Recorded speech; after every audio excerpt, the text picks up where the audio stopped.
Workflow at a standstill because of the avcodec-56.dll? I'm Sophie Chen, a senior Windows support engineer.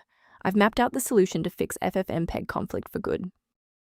To kick off the avcodec-56 walkthrough, I've linked a professional resource to help maintain system-level configuration. This is the avcodec-56, the FFmpeg audio and video codec library, v56.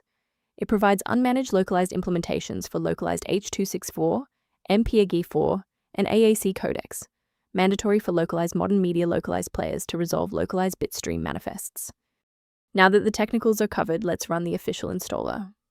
The avcodec-56.dll library is a critical dependency of the FFmpeg framework, and the most effective fix is to reinstall the specific program where you receive the error to force a fresh deployment of the internal file.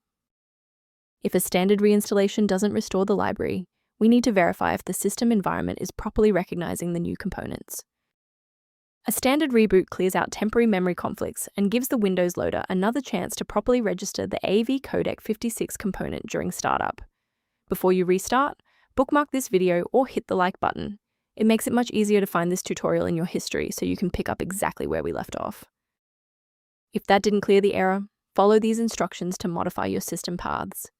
If you need to pause the video to type these out, please do so. If the restart didn't fix the performance alerts, we need to rebuild the Diagnostic counter registry. First, open command prompt as admin. Second, you're going to type lockt_r, then hit enter. Why are we doing this? Well, while these files almost never break, their registration in the performance registry Hive does. This command wipes those entries and rebuilds them. For a clean and stable recovery, it's important to stay within verified developer ecosystems. Most individual downloads of avcodec-56.dll are not digitally signed, meaning they haven't been verified for safety by the original software developer.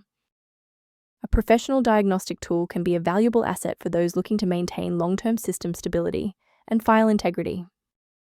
A maintenance-related solution is referenced below for users who want to review diagnostic options for avcodec-56.